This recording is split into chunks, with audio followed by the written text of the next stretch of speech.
Olá, boa noite. Estamos de volta com mais uma live do canal A Era do Avatar.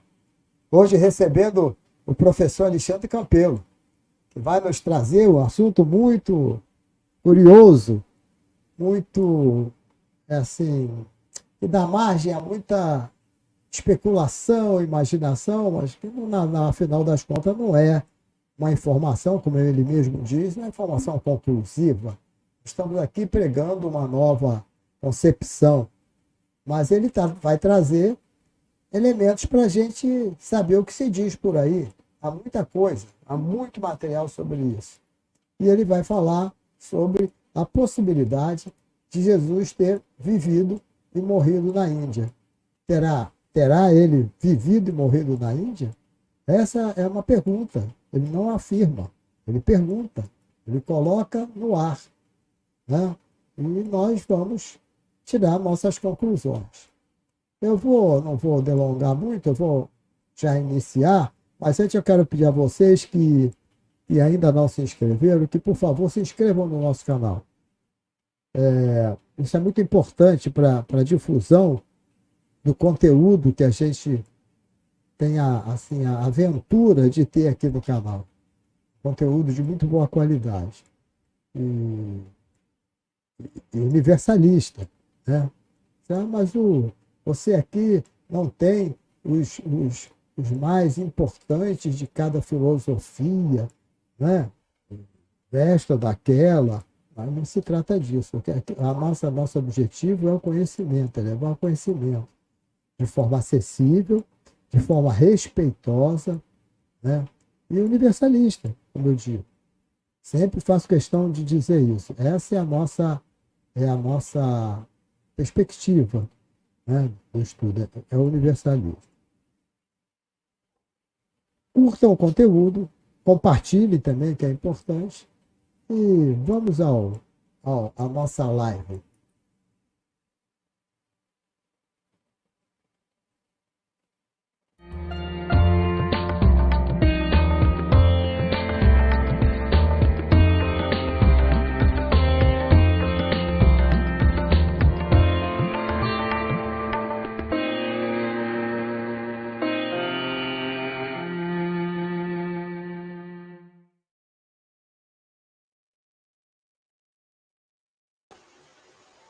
Professor Alexandre Campelo, seja bem-vindo, boa noite. Namastê.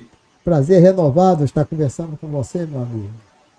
Prazer todo meu sempre, Betinho. Estou no seu canal. Outro dia eu disse para a Ida, mais uma vez, eu já tinha falado, como nós nos conhecemos e como você reagiu na primeira vez que a gente se viu lá no Leblon. Você disse, você é o Betinho, né? Eu acho que eu já te conheço. Você se lembra?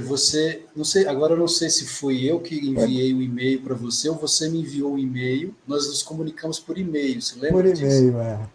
E-mail, quando eu cheguei no Rio, lá na escola de yoga aí no Rio, que você chegou na porta, lá no Leblon, que eu nunca tinha visto nenhuma foto sua. Eu não conhecia o Betinho, só mesmo por e-mail, nem a voz do Betinho eu não conhecia. Não sabia nada sobre o Betinho fisionomicamente, nem tom de voz, era só por e-mail. E quando você chegou na porta, que eu olhei para você, eu senti alguma coisa diferente. Eu senti você é o Betinho. E olha que tinha pessoas entrando ali para a palestra. Várias pessoas já haviam entrado, mas quando você chegou na porta, eu falei, você é o Betinho. Gente. Você estava pegando café ou água no bebedouro, alguma coisa isso, assim. exatamente. Eu saí para buscar água quando você chegou. E foi conexão automática, amizade à primeira vista, né? Amor à primeira vista. Pois é tão bom você ouvir isso de um amigo, né? Isso é muito, muito agradável, né? O coração, nos faz um bem, né? Saber que a gente pode desfrutar de amizade. Né? Foi algo real, foi algo espiritual mesmo, Betinho. Naquela hora eu senti que você era alguém em quem eu podia confiar. Isso é muito bom.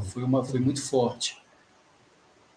Mas aí, Alexandre, eu estava dizendo ao pessoal, você escutou aqui, que você estava nos bastidores, E o que você vai trazer é uma live sobre um material que é um material muito, muito grande, né? Muita coisa sobre esse assunto, mas que nenhum deles pode afirmar com 100% de certeza, ou até menos de 100%, que seja efetivo. E também não é a coisa mais importante. O que importa Exato, mais é a mensagem do mestre. A gente tem que exato, frisar isso.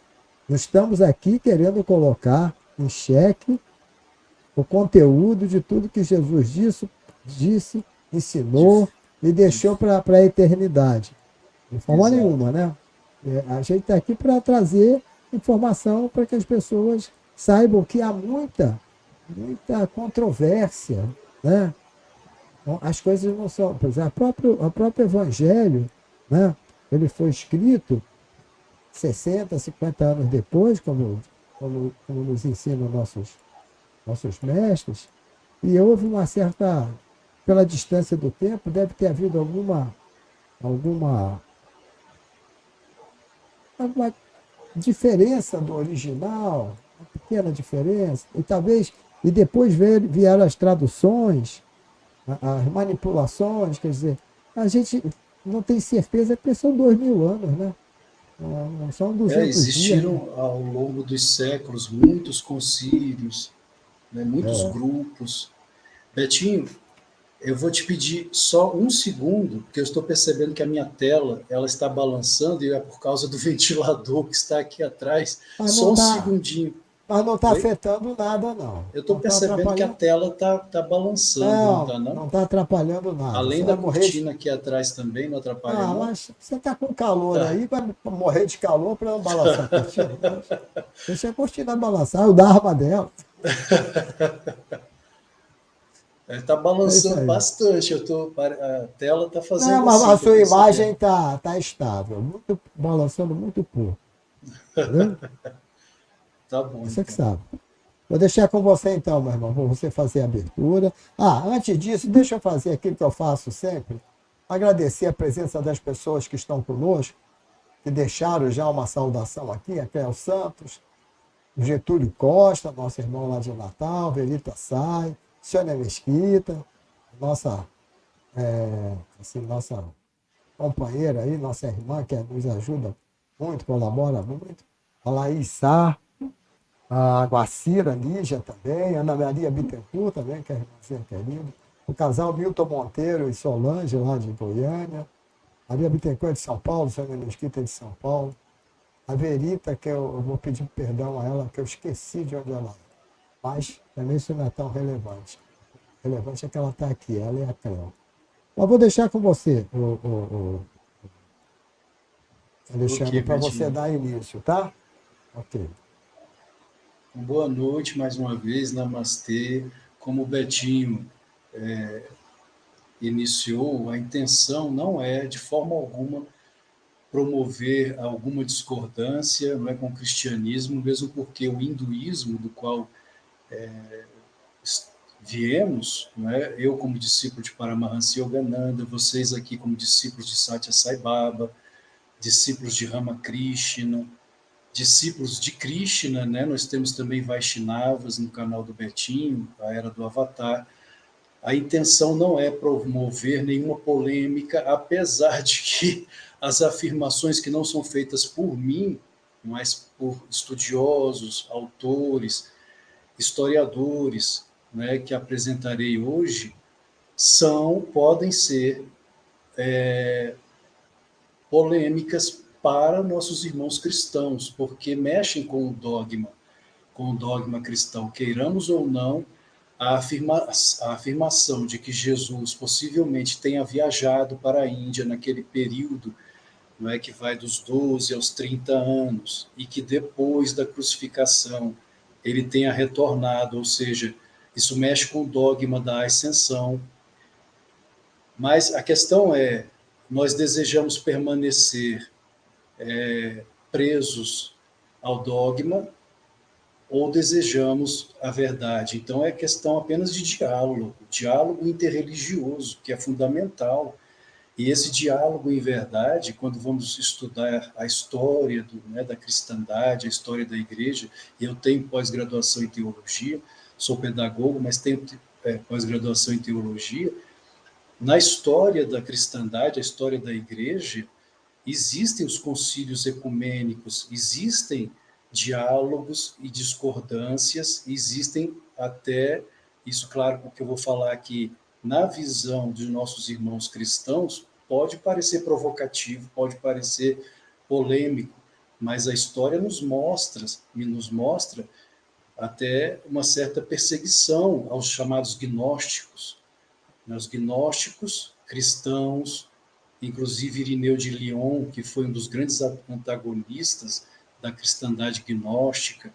Existem os tratados, contra as heresias. Eu tenho os textos de Irineu de Lyon, desta grossura, em que ele trata, na verdade, de refutar tudo que a gnose, os gnósticos cristãos escreveram, que eles acreditavam, e eles fizeram, queiramos ou não, fizeram parte da cristandade. Agora, a questão é, por que nós, que somos do yoga, viemos do yoga, do Vedanta,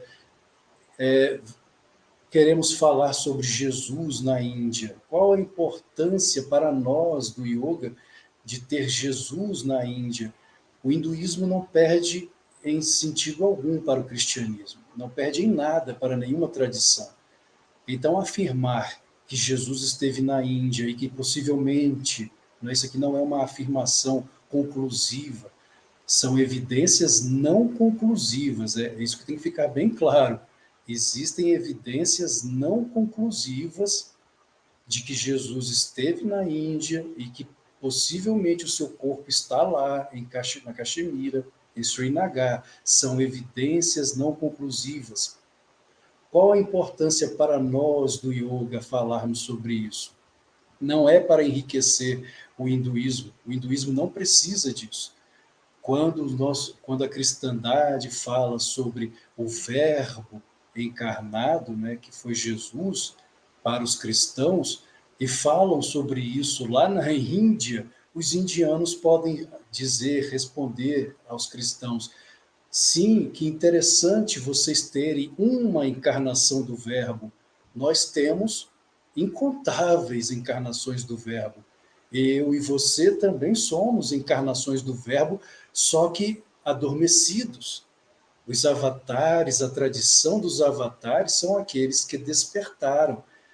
Krishna, há 5 milênios, afirmou: eu sou o pai deste universo, a mãe, o sustentador, a Silabaon, o Senhor, e ele falava com Pratyagatima. O Senhor Buda, ao nascer, seguindo essa tradição das divinas encarnações, da encarnação do Verbo, o bebê Siddhartha apontou para o alto e para baixo e disse: entre o céu e a terra, não há ninguém mais nobre do que eu. O Senhor Rama, e tantos avatares, Chaitanya, Mahaprabhu, Patanjali, Adi Shankaracharya, são tantos, que fica impossível citar todos eles ao longo de milênios de história de hinduísmo. Então, o hinduísmo não perde nada, não precisa de um a mais, não precisa. Mas nós que viemos de uma tradição judaica cristã, apesar do Alexandre ser discípulo de Yogananda, praticante do yoga, os meus pais, os pais de Alexandre Campelo, os avós de Alexandre Campelo, os bisavós de Alexandre Campelo, os pais de minha esposa, os avós de minha esposa, todos nós aqui no Ocidente viemos de uma tradição judaica cristã e não podemos negar isso. Então, para nós ocidentais, Jesus é importante, é fundamental, principalmente se levarmos para o lado da psicologia, porque o nosso inconsciente, o inconsciente coletivo ocidental, está cheio de fobias, medo, fobia quer dizer temor, medo, incertezas em relação ao mundo espiritual. A fobia do inferno, por exemplo, a desfobia, é uma fobia que está no nosso inconsciente coletivo, de ir para o inferno, de estar no caminho errado, de não agradar a Deus, um Deus vingativo, um Deus irado. que lança criaturas, suas criaturas, no fogo eterno. Tudo isso está em nosso inconsciente coletivo. Não é? A culpa por existir, carregamos em nosso inconsciente a culpa por existir. Então a presença de Jesus na Índia muda tudo isso. Por quê? Porque se Jesus de fato esteve na Índia, aqui não reafirmo, não é nada conclusivo, são evidências não conclusivas. Se Jesus de fato esteve na Índia, dos 12 aos 30 anos, se ele de fato deixou o seu corpo lá, em Srinagar, né? Vou mostrar aqui as fotos, as imagens. Inclusive o Betinho no final também falará conosco, porque ele esteve lá. Nosso querido Betinho esteve lá em Srinagar, na Caxemira. Se tudo isso ocorreu de fato, os dogmas da igreja mudam. E, consequentemente, se os dogmas da igreja mudam, toda a tradição judaica cristã, tudo que está em nosso inconsciente e que produz fobias, até nossos irmãos ateus, até aqueles que não creem em Deus, têm a desfobia. Quando vão aos psicólogos, é um dos temores, é um dos medos que os ateus colocam aos seus psicólogos, medo do inferno. Não que no hinduísmo não exista a ideia do inferno, no hinduísmo, no budismo, nas tradições orientais, a ideia de inferno também existe, é Naraka. Naraka é o inferno. A questão é, o inferno é algo eterno? Significa que Deus é mau? Que Deus não tem compaixão de suas criaturas? Que ele é capaz de lançar suas criaturas em danação eterna? Não é? Essa visão, esse dogma da igreja contradiz os ensinamentos vindos do Oriente, da Índia, do inferno na visão do hinduísmo, que não é permanente, não é eterno, mas estado de consciência. Céu e inferno, não é? Inclusive, como diria Carl Gustav Jung, pai da psicologia analítica, são estados de consciência, estados de ser. Se a minha consciência está em um nível muito baixo, agora mesmo encarnado, estou no inferno. Se elevo a minha consciência, se pratico a meditação e sento aquela bem-aventurança por meio dos mantras, por meio de Pranavajapa, sinto a Ananda, bem-aventurança, naquele momento eu estou no céu. Então não é necessariamente um lugar físico de danação eterna. E o nosso inconsciente coletivo ocidental está cheio desse temor, né? Como se Deus fosse mal. Então, ver Jesus, inclusive quando comecei minhas práticas aos meus 14 anos, minha mãe me levou a um pequeno grupo de meditação em Taguatinga, que é uma cidade satélite de Brasília. A visão que eu tinha naquela época de Jesus era de um demiurgo, de barbas brancas, cabelos brancos, porque isso estava no meu inconsciente, no inconsciente coletivo, de um ser irado, de semblante fechado, não é, pronto a me lançar no inferno. Era essa a ideia que eu tinha aos meus 14 anos de idade. E naquele pequeno grupo da irmã Leonora, quando sentei para meditar pela primeira vez e senti aquela bem-aventurança, aquela paz incomensurável, o meu desejo era permanecer quieto, em silêncio, sem mover um dedo. Eu soube que ali era Deus, que eu estava sentindo Deus. E aquela imagem do demiurgo vingativo, destrutivo, irado, foi se quebrando, foi se transformando em algo muito mais leve, karuna, compaixão, como ensinou o Senhor Buda, por todos os seres. Então, existe a ideia do karma, do mau karma, existe. Se obro o mal, se faço o mal, eu vou colher o mal que fiz. Isso é a lei kármica, mas não que Deus seja mal, que Jesus seja um demiurgo do mal, vingativo. Então é nesse sentido a importância de dialogarmos, de descobrirmos se Jesus realmente foi para a Índia, como Yogananda, Paramahansa Yogananda dizia, Jesus é oriental tanto de nascimento quanto de ensinamentos. Os ensinamentos de Jesus têm muito mais a ver com o hinduísmo do que com o judaísmo ortodoxo. Inclusive, Betinho, para iniciarmos, eu gostaria de colocar o vídeo, é um diálogo de um pastor, né, evangélico com um rabino. E o rabino abre os olhos deste pastor, mostrando ao pastor que o seu Jesus nada ou muito pouco tem a ver com o judaísmo. E ele está se referindo aos ensinamentos de Jesus. Quando Jesus afirma sua unidade com Deus, isso não vem do judaísmo, isso vem da Índia. E o rabino fala para o pastor: quando estive na Índia, lá na Índia, os indianos falam: eu sou Deus, adormecido. Se despertar, não é, na iluminação, então eu tenho consciência de que, de fato, sou uma partícula do divino.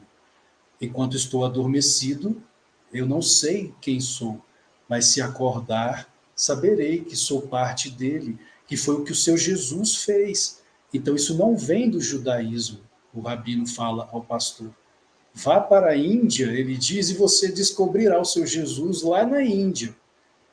Betinho, vamos assistir então a esse vídeo, é um vídeo pequeno. Hi, Joel. How you doing? How are you, Rabbi Locks? Welcome to Yerushalayim. Well, we appreciate it, Rabbi Locks. Hi. Call me É, Goodford está if sem you like. imagem, How can I help Betinho. you? Well, we're looking for an honest response to Tá sem the imagem, teachings né? of Jesus. And Será que se eu colocar, se eu subir novamente dá certo? Vou removê-lo aqui. Não, É? então coloca. Não, então acho que não é necessário. Depois quem quiser, porque são 7 Não, minutos. faz mais uma tentativa. Coloca aí. Tá. Porque nós testamos e funcionou. Tá, vamos ver então aqui.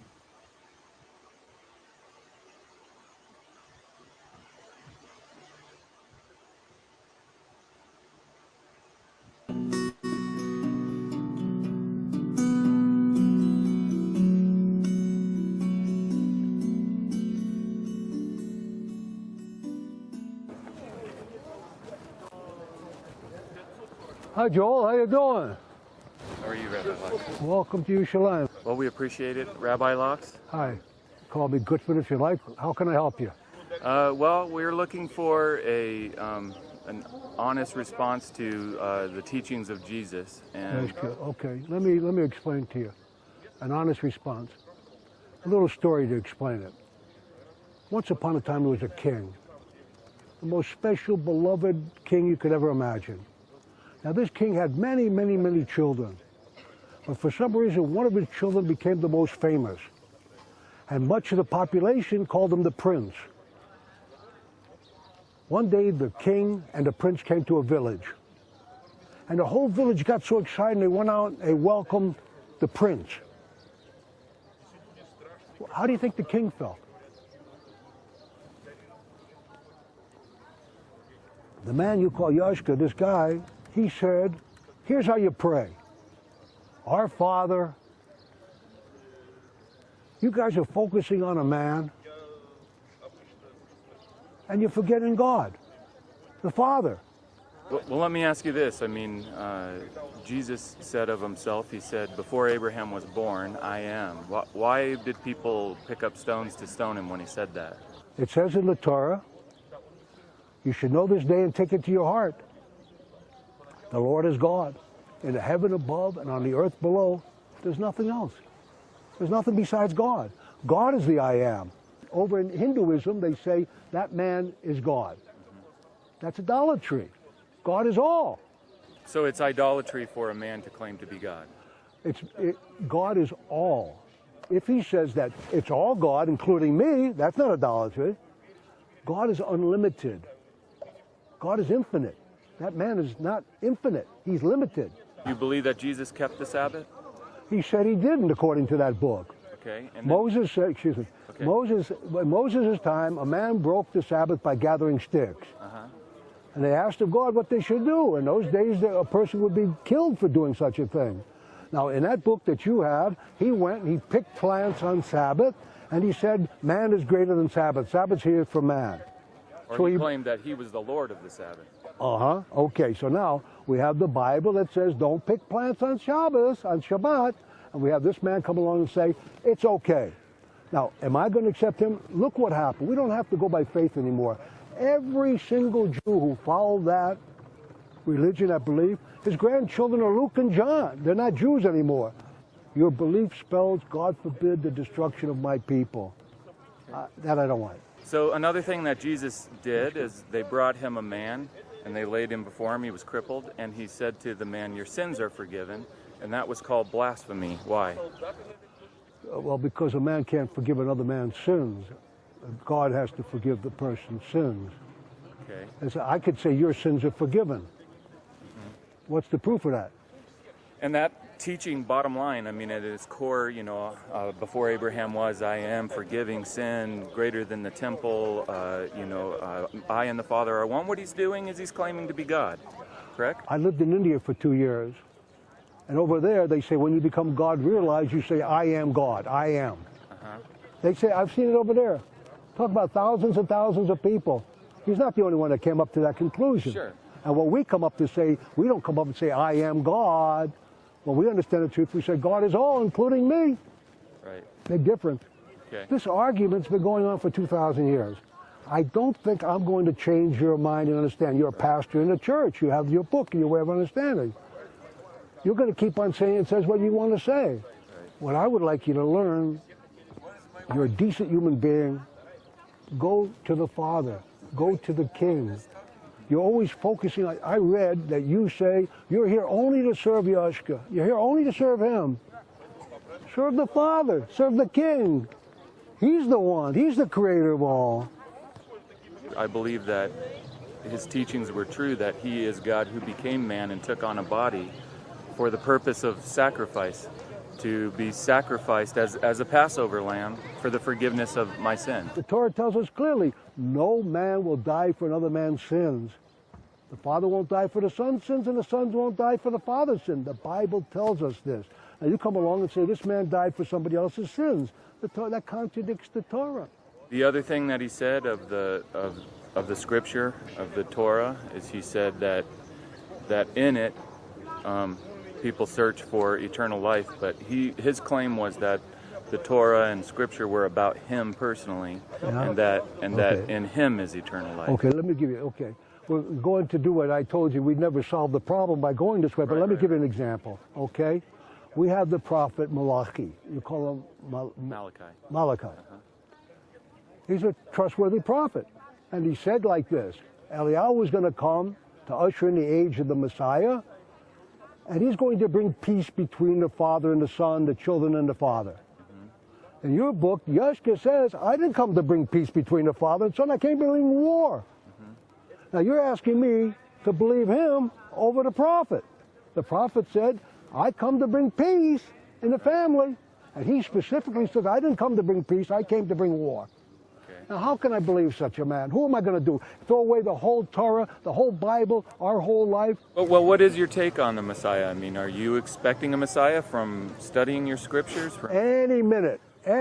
Please God right now. And when he comes, the temple will come and there'll be peace in the world. But we don't have the temple. We don't have peace, so we know he hasn't come. And is that a thing with Jesus? Is that he didn't free Israel from the Roman Empire? That's a small problem. He didn't bring peace to the world. Okay. He didn't bring the temple. What if he still will? What if he'll return? Okay, you know what? I'll tell you what. I'll prove I'm the Messiah for you right now. Okay. I'll do any miracle you want. Just tell me what you want right now on the spot. Okay. Tell me. Pick one. Pick a good one. Let's see. The temple's destroyed. Raise it in 3 days. Okay. I'll do it next time when I come back, okay? All right? Yeah? What I'm waiting for is called the revelation of God's presence. This is what we're here for, to see God himself now. Please God the temple will come. Please God the Messiah. Please God all these things. I want peace in the world. But I'm only going to be here for a little while longer. I'm going to leave this world. I want to see God. I want to see God's presence. Serve the Father. Serve the King. Okay. Have a good life, Joel. Yeah.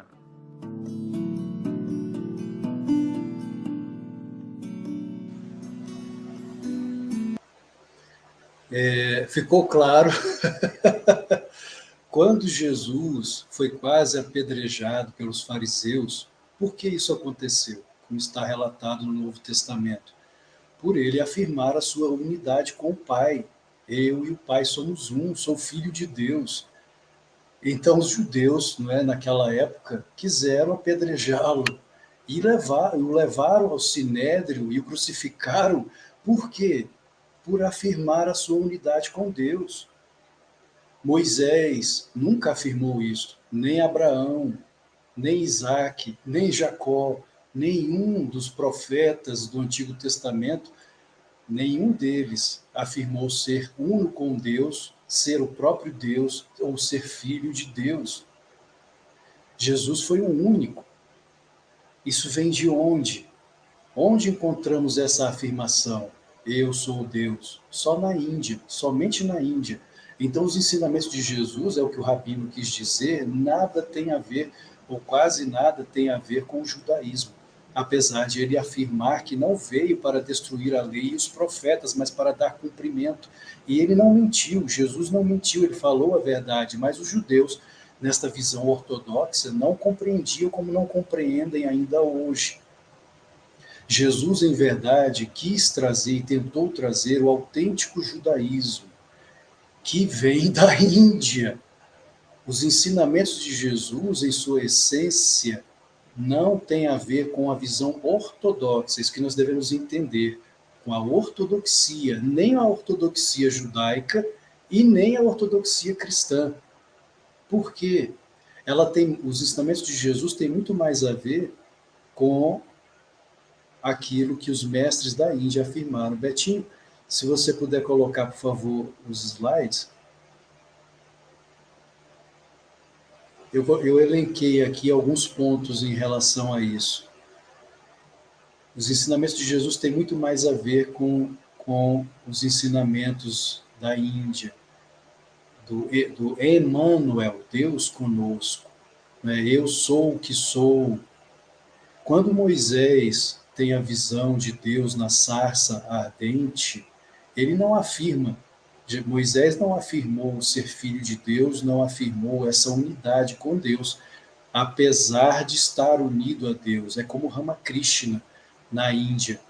Né? Ramakrishna, Swami Vivekananda, houve um momento, logo que Vivekananda encontrou Ramakrishna, na verdade, Vivekananda perguntou a Ramakrishna: você vê Deus? Dialoga com Deus? E Ramakrishna respondeu sim, só que Ramakrishna via Deus como mãe divina, né? Mas é Deus, não importa se é pai, se é mãe, se é amor, como dizia Dayamata, se é consciência, é a força, é a inteligência cósmica. Eu o vejo, e o vejo de forma mais real do que vejo a você. Ramakrishna disse a Swami Vivekananda: eu vejo a Deus de forma mais real do que vejo a você, do que vejo você. E Ramakrishna, obviamente, estava unido à Mãe Divina, estava unido a Deus, por meio do Samadhi, por meio do êxtase, assim como Moisés. Só que Moisés, Abraão, Isaac, Jacó, Ezequiel, Isaías, os grandes profetas do Antigo Testamento, não afirmaram essa unidade como Jesus afirmou. E Jesus, então, vem tentar resgatar o judaísmo autêntico. Essa é a grande questão. Eu coloquei aqui o que mudaria, né? O que mudaria, o que mudará na tradição ocidental, na teologia ocidental, caso seja de fato comprovado que Jesus esteve na Índia dos 12 aos 30, dos 13 aos 29 anos, e depois da crucificação, se ele realmente voltou para lá, se o corpo dele de fato está lá, muda tudo na teologia cristã. Eu elenquei então aqui alguns pontos. O que muda na teologia cristã? Não é? Nós teríamos o fim do sectarismo, um maior diálogo entre as tradições, e isso é benéfico. Não estou falando aqui de globalismo, não é necessário que as religiões se tornem uma só, mas é importante que elas dialoguem, que elas se respeitem. A verdade não pode ser reivindicada por uma única pessoa, por um único caminho. Quando Jesus afirma, eu sou o caminho, a verdade e a vida, Yogananda, ele dá uma explicação que vem também dos ensinamentos do yoga. Quando Jesus fala desta forma, ele está falando como Pratyagatma. Ele não está querendo dizer que a pessoa Jesus é o único caminho. Ele está querendo dizer que a pessoa Cristo. E Cristo não é o sobrenome de Jesus. Cristo é um estado de consciência que ele realizou. Por isso o Novo Testamento também afirma: quem é o mentiroso senão aquele que afirma que Jesus não é o Cristo? Ele é o Cristo, porque ele se tornou o Cristo. Inclusive a etimologia, né, o sentido etimológico original da palavra Cristo, que vem do grego Christos, que significa ungido, é muito semelhante à palavra Krishna.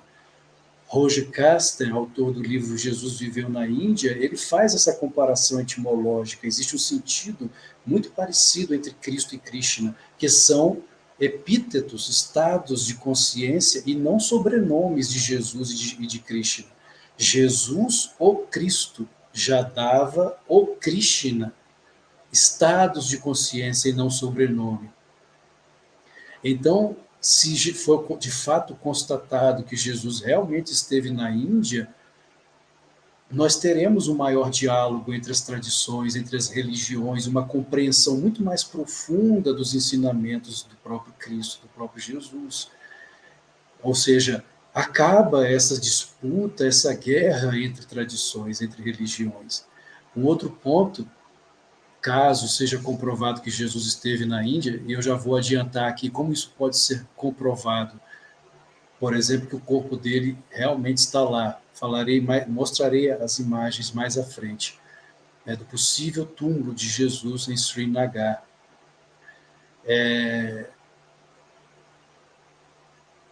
O outro ponto é que a filiação, né, seria a filiação de toda a raça humana com Deus.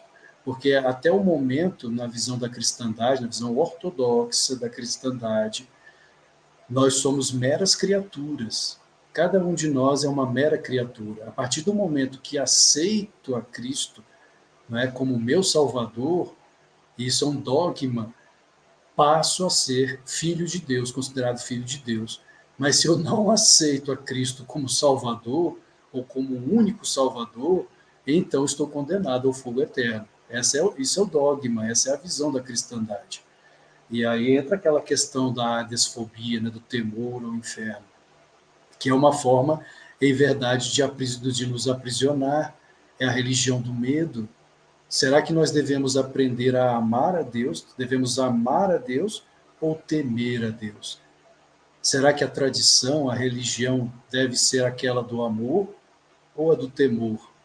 Porque se for apenas por medo, por temor do inferno, não vale a pena. Não vale a pena ter nenhuma religião, porque eu estou sendo falso. Estarei sempre sendo falso comigo mesmo e com Deus. Como é possível amar a um pai que não me ama? Como é possível amar a um pai que diz: se você não fizer o que eu quero de forma caprichosa e não por amor de fato, você será lançado no fogo eterno? Quando conversamos com pastores, padres, né, fica sempre essa incógnita sobre se Deus é verdadeiramente bom, se ele é verdadeiramente justo, ou se ele é um demiurgo perverso. Essa incógnita permanece. Uma criança que nasce e morre, não é, vamos supor, aos 6 meses de idade, não completou nem um ano, ela não sabe falar, ainda não sabe andar, ela viveu apenas 6 meses, ela não teve a oportunidade de conhecer a Cristo ou de aceitar a Cristo. O que é que a Igreja Católica fala? Vai para o limbo. A alma daquela criança vai para o limbo. João, quando fiz a live, realizei a live sobre reencarnação na Bíblia, João Batista, desde o ventre de sua mãe, ele estava cheio do Espírito Santo. Isso significa que ele estava cheio de Ananda, de bem-aventurança, no ventre de sua mãe. Nós não podemos afirmar que Deus é justo, porque enquanto João Batista, desde o ventre da mãe, já era santo, ou seja, já estava no céu, no ventre da mãe, o restante da humanidade nasce pecadora e morre pecadora. Então cai a ideia de que Deus seja justo ou de que Deus seja bom.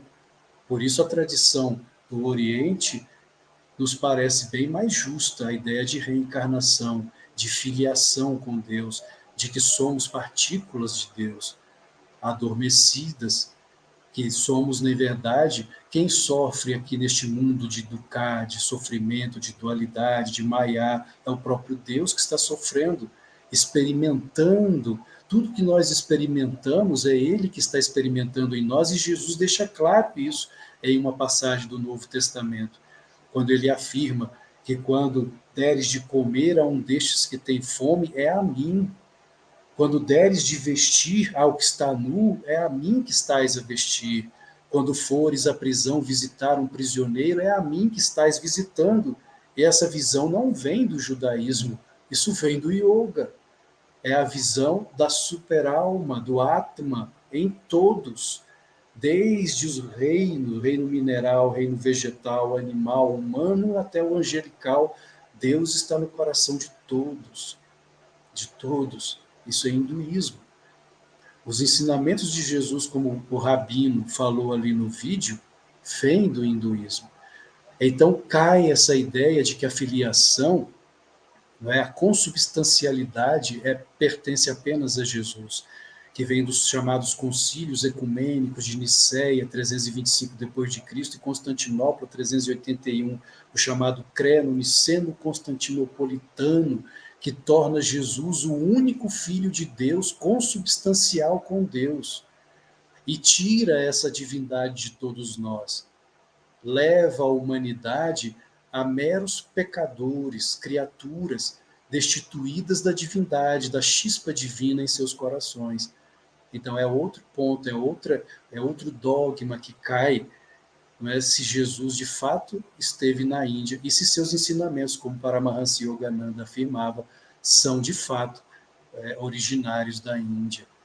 O outro ponto é que a fé baseada no amor a Deus em lugar de temor, como já falei, né, a adesfobia, isso também muda, porque se todos somos filhos de Deus, todos, independente se todos somos consubstanciais com Deus, só estamos adormecidos, precisamos apenas acordar para descobrir quem somos, então a nossa fé não é mais baseada no medo, é baseada no amor, porque Deus não é aquele ser distante, ele é a nossa própria alma, e ele está sofrendo conosco aqui e agora, como o prisioneiro sofre na prisão. É a mim que estais a visitar. Como aquele que morre de fome, sou eu que estou morrendo de fome no corpo daquele irmão. Como aquele que está nu, sou eu, o Cristo, que estou ali, ou Krishna, ou a superalma, ou o Atma, ou Deus que está sofrendo no corpo daquele irmão. Essa é o verdadeiro cristianismo, que os gnósticos, inclusive, pregavam, e que a cristandade ortodoxa, na sua visão ortodoxa, separou, colocou Deus lá no alto, sobre nuvens, distante do ser humano, mas sempre pronto a nos julgar e a nos lançar no Hades, né, no inferno. Outro ponto é que as práticas litúrgicas ou religiosas, né, que são hoje voltadas todas para fora, né? Vamos à igreja, Pai nosso que estás no céu, santificado, Ave Maria. As pessoas correm para terminar o rosário sem introspecção, como Jesus ensinou quando perguntaram a ele, Rabi, como devemos orar? E ele disse, não façam como os fariseus que oram em voz alta, para que os outros vejam que estão orando. Em verdade, já receberam o seu galardão. Ao contrário, ao orar, entra em teu quarto e fecha a porta, ou seja, fecha as indrias, os sentidos e ora ao teu Pai em silêncio, que te ouve em oculto. Isso é yoga, isso é Raja Yoga, sabendo que Deus está dentro de nós. Então, mudamos a prática litúrgica, as práticas religiosas externalizadas, voltadas para fora, para práticas mais contemplativas, de silenciar a mente, de acalmar as vítreas, acalmar o coração, olhar para Deus dentro de nós. É outro ponto que muda.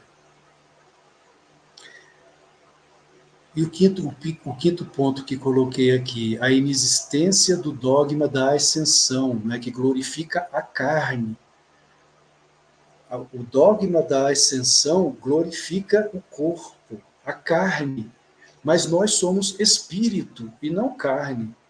Jesus mesmo deixou claro isso em seu diálogo com Nicodemos. O que é carne, o que é espírito. Quando Nicodemos vai dialogar, o sacerdote, fariseu que vai dialogar com Jesus, né, e pergunta a Jesus sobre se é possível, como era possível o homem entrar no ventre da mulher, né, e nascer de novo. E Jesus afirma, o que é carne, o que é espírito, é espírito. Se o que é carne, é o corpo, como está lá também no Gênesis, e voltará porque é pó, o pó volta ao pó. E o que é o sopro volta ao espírito, porque é espírito. Então, o dogma da ascensão é, em verdade, a idolatria à carne, a idolatria à matéria. É uma tradição, uma religião materialista, que adora um corpo de carne e ossos limitado, que limita a alma. É como uma gaiola, e o pássaro está preso dentro da gaiola. É outro ponto que cai por terra, né, nessa visão dos dogmas que aprisionam. O outro ponto é a inexistência do dogma da ressurreição de todos nós no final dos tempos, né, no momento escatológico, no fim dos tempos, quando muitos de nossos irmãos cristãos acreditam que sairemos dos túmulos. É uma visão materialista. Não somos corpos, somos espírito. Mais uma vez, contradizendo a própria Bíblia, contradizendo os ensinamentos de Jesus, quando ele fala, errais muito, porque Deus não é um Deus de mortos, mas um Deus de vivos. Mortos que ele estava se referindo ao corpo. Ele estava se referindo exatamente a essa ideia de que os mortos ressuscitarão em corpos. Não somos corpos, somos espírito. É uma tradição materialista, portanto. Existem vários outros dogmas que caem por terra. Eu elenquei apenas alguns para termos uma ideia de que os ensinamentos de fato de Jesus quase nada tem a ver com a ortodoxia judaica e muito mais a ver com a tradição do hinduísmo. E aqui, mais uma vez, repito, a ideia não é, de forma alguma, trazer Jesus para o hinduísmo, como se o hinduísmo precisasse. O hinduísmo tem inúmeros, incontáveis avatares, encarnações divinas, encarnações do Verbo. Não é nesse sentido. O hinduísmo não precisa disso, como já vi muitos irmãos pastores falarem. Os indianos imaginam Jesus na Índia, para enriquecer o hinduísmo. O hinduísmo como tradição religiosa, como tradição milenar, mundial.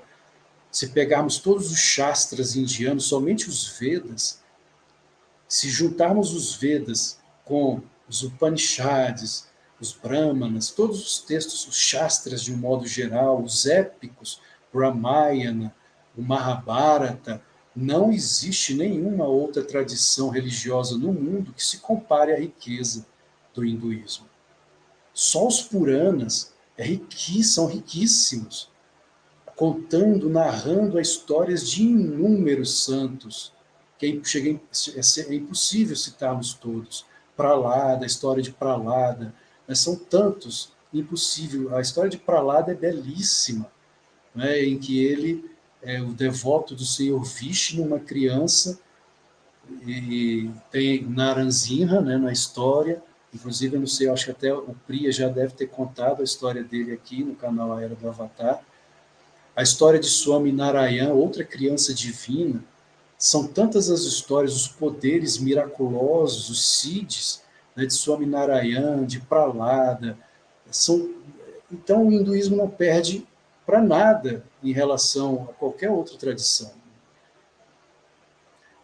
Um outro ponto, será que Jesus viveu e morreu na Índia? Quais as evidências? Volto aqui a afirmar, são evidências não conclusivas. Evidências não conclusivas, não estou falando aqui de conclusão, não estou falando que existem evidências que comprovam, né, irrefutavelmente, estou falando de evidências não conclusivas. Aqui nós temos a imagem dos reis magos, inclusive isso está citado lá em Mateus, capítulo 2, versículos de 1 a 16, a visita dos magos vindos do Oriente. Ali a imagem, mais embaixo, de Teresa Neumann e Paramahansa Yogananda. Teresa Neumann foi uma mística católica que tinha todos os estigmas de Jesus, e Yogananda visitou na Baviera, na Alemanha. E Teresa Neumann, ela costumava dizer, aliás, ela afirmou isso a um padre indiano que a visitou. Ela disse a esse padre, eu não me recordo agora o nome dele, mas isso está na biografia de Teresa Neumann, na história dela. Ela disse ao padre, o senhor vem da terra dos magos que visitaram o menino Jesus. Isso dito pela boca de uma santa. Ela tinha os estigmas de Jesus. Uma mística católica. Ela tinha todos os estigmas. Vejam aqui na foto, né, que sai sangue dos olhos dela, na mão. Quando Yogananda a visitou, ela mandou o seguinte recado: apesar de o bispo me haver pedido para não receber visitas, abrirei uma exceção ao homem de Deus vindo da Índia. E ela reconheceu Yogananda como um homem de Deus. E Yogananda relatou que no dia que ele se encontrou com Teresa, foi uma sexta-feira, era sempre nas sextas-feiras ela tinha a visão da paixão de Cristo, como um filme. Ela via toda a paixão em sua mente e as chagas abriam, né, as mãos sangravam, os olhos sangravam, a coroa de espinhos, o corpo dela inteiro sangrava, demonstrando que o que ocorreu na crucificação foi algo real. Foi algo realmente histórico. Esse é um dos papéis, né, dos estigmatizados, mostrar que o sofrimento de Jesus foi real. E lemos ali no Evangelho de Mateus, segundo Mateus, depois que Jesus nasceu em Belém da Judéia, nos dias do rei Herodes, magos vindos do Oriente chegaram a Jerusalém. Aqui nós temos um relicário, é uma urna toda em ouro, inclusive a minha esposa, Laís, ela esteve na Catedral de Colônia, na Alemanha, em que a tradição cristã, católica, afirma que dentro desta urna que vocês estão vendo, toda em ouro, aí dentro estão os corpos dos reis magos, vindos da Índia. Helena de Constantinopla, que foi a mãe do imperador, né, Constantino, ela visitou a Índia. Alguns dizem que foi a Índia, outros que foi a Pérsia, mas os relatos apontam mais para a Índia. Ela estava em busca justamente dos reis que visitaram o menino Jesus. E ela então encontrou os restos mortais. Foi feita essa urna, ela foi aberta 2 vezes, pelo menos 2 vezes, segundo relatos da própria catedral, lá de Colônia, na Alemanha. Se eu não me engano, ela foi aberta em 1800, agora não vou me lembrar exatamente a data, 1884, se não me engano, e depois ela foi aberta novamente em 2004. E dentro dela, de fato, existem 3 esqueletos de 3 homens. Né? A apocrifia cristã afirma que teriam sido 3. Não é um estudo conclusivo também, não há uma afirmação conclusiva, mas a apocrifia afirma que teriam sido 3 os reis. Né? Também não se sabe, não se tem certeza se eram de fato reis, mas eram magoi. Magoi quer dizer magos. Por que magos? Iogues, rishis, sábios iluminados, aqueles que têm a vidência divina. Como existe dentro da própria igreja, não existem os videntes de Nossa Senhora dentro da igreja, a vidência nada mais é que um fenômeno que ocorre no Adina Chakra. Inclusive, a estrela de Belém, Kutasta Chaitanya, não foi uma estrela física, isso agora estou falando segundo Paramahansa Yogananda. A Yogananda afirmava que a estrela Kutasta Chaitanya é aqui, no ponto médio entre as sobrancelhas, e esses rishis, esses sábios iluminados, foram guiados por essa estrela até o local onde o Verbo estava encarnando há 2 milênios. E eles vieram da Índia. A Bíblia, o Novo Testamento, afirma que, aliás, conta, né, a história de Jesus até os 12 anos. E existe essa lacuna no Novo Testamento, nos 4 evangelhos canônicos, Mateus, Marcos, Lucas e João, que é como se fosse um espaço de 18 anos em que ninguém sabe por onde Jesus estava. A única coisa que a Bíblia relata está em Lucas, capítulo 2, versículo 40.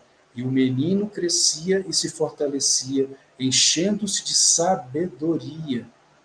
Ora, se ele era Deus, porque ele tinha que se encher de sabedoria? Isso mais uma vez confirma a tradição dos avatares. Os avatares da Índia, apesar de serem encarnações do Verbo, eles passam sim por um processo de absorção da sabedoria, do conhecimento, até para aprender a lidar com os poderes paranormais que são inerentes a eles. Então, ele ia se enchendo de sabedoria e a graça de Deus estava sobre ele. Essa imagem aqui, mais embaixo, é ele dialogando com os doutores da lei no templo. Houve uma festa, Jesus se desprendeu de José e Maria, ficou algum tempo perdido, José e Maria preocupados com a criança, procurando por Jesus, não encontravam Jesus, e quando, então, certo tempo depois, quando o encontraram, ele estava lá dialogando com os doutores, né, da lei mosaica, e todos admirados com a sabedoria da criança. A partir daqui, né, existe essa lacuna da Bíblia. Por onde andava Jesus? Né, dos 13 aos 29 anos, ele só reaparece aos 30 anos para cumprir a sua missão. Onde ele esteve esse tempo todo? Coloquei aqui sobre as boas novas, né, os ensinamentos de Jesus. Elaine Pagels é uma grande estudiosa dos chamados evangelhos apócrifos, inclusive a nossa próxima live no canal A Era do Avatar será sobre os evangelhos apócrifos. Elaine Pagels, ela afirma que as boas novas de Jesus eram os ensinamentos dele. E a cristandade, em sua visão, né, em sua, digamos, teimosia ortodoxa, transformou as boas novas no próprio Cristo, na afirmação de que não há salvação se você não aceitar a Cristo. Aceitar a Cristo, dentro de uma visão, né, tanto da gnose cristã, que foi tão perseguida pela ortodoxia, quanto da visão do yoga, significa tornar-se Cristo, e não simplesmente aceitar, porque do que vale eu aceitar Jesus como meu Salvador se eu não agir bem, se eu não agir dentro das normas, dos preceitos éticos, morais que ele deixou, que são, em verdade, as boas novas. Ele mesmo afirmou não é? Se vocês não fizerem o que eu deixei, o que eu ensinei, não amar ao teu próximo como a ti mesmo, não sereis meus discípulos. Ele deixou claro isso. Se não amares ao teu próximo como a ti mesmo, não sereis meus discípulos. Então não é simplesmente aceitá-lo como Salvador. Nem todo aquele que diz Senhor, Senhor, né, estará salvo. Não é assim. Se eu não fizer a minha parte kármica dentro, né, da moral kármica, dos preceitos kármicos, das normas kármicas, é óbvio que estarei semeando mau karma e o que eu vou colher mais à frente, senão o próprio mau karma, né, que semeei.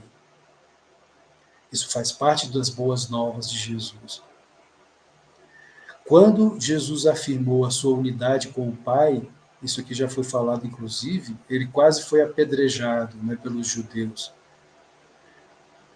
A questão também, ponto número 2 aqui, o celibato praticado na Igreja Católica pelos padres, de onde vem isso? De onde vem a ideia do celibato? Não vem do judaísmo, porque os rabinos se casam. Inclusive, é aconselhado aos rabinos que se casem. Então, de onde vem o celibato da Igreja Católica? Quem sabe me dizer? Vem do Yoga Sutras de Patanjali, Brahmachari. Vem do hinduísmo, não vem do judaísmo. Moisés era casado. Os profetas, nem todos. Elias não era, mas havia aqueles que eram casados, inclusive os rabinos, é aconselhado a eles que se casem. Então, por que os padres não se casam? Por que os monges não se casam? Brahmacharya. Brahmacharya. Não significa também que a iluminação será alcançada somente por monges. Não, existem os iluminados. Moisés foi um iluminado, era casado.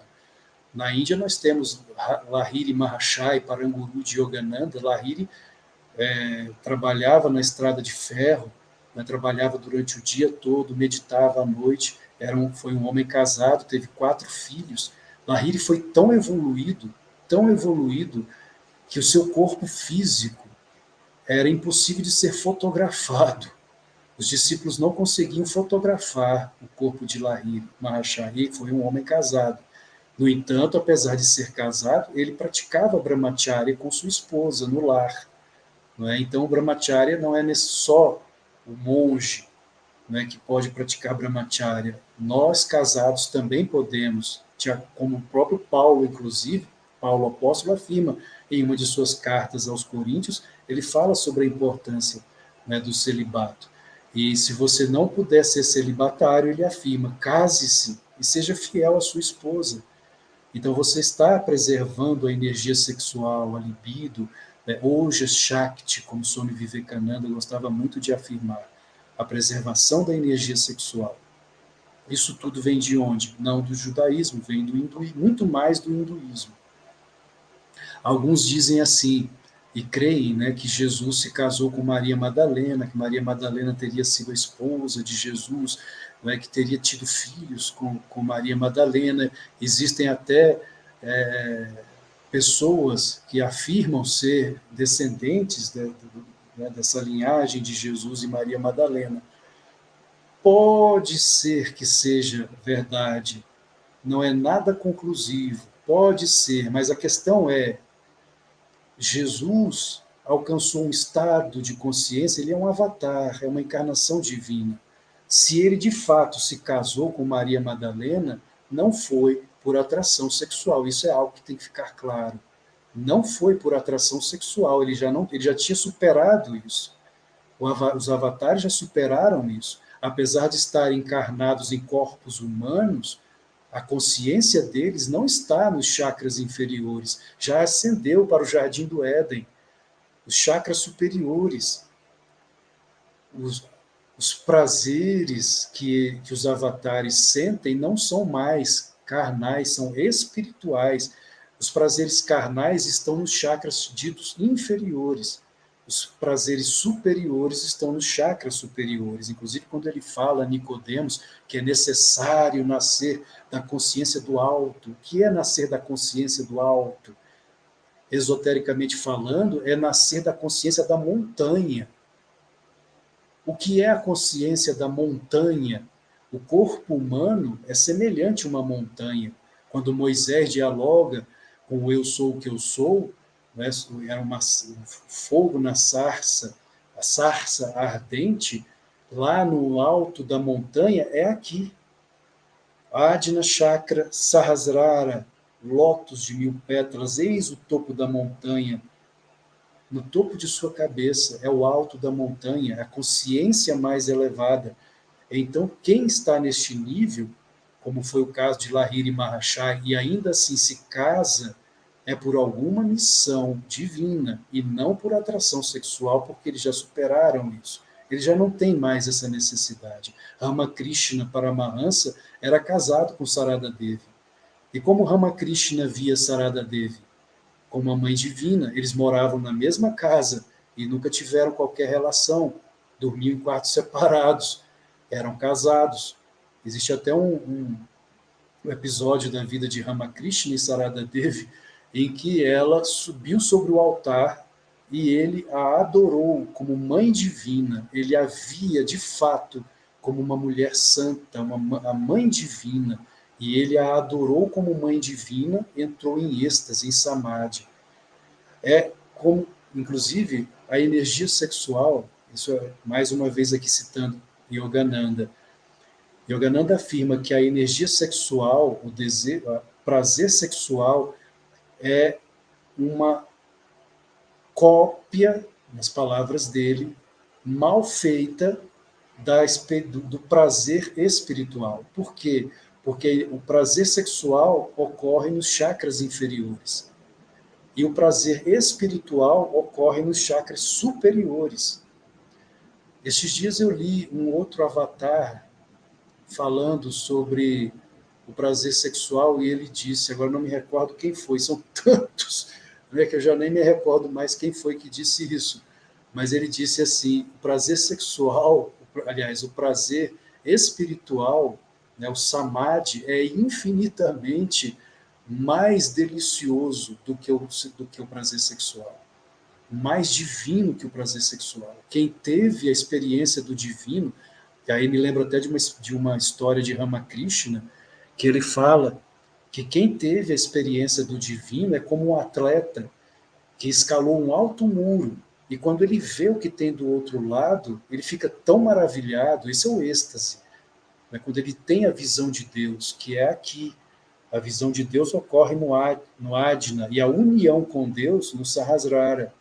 Pode ocorrer também se a pessoa, se for um bhakta, no coração.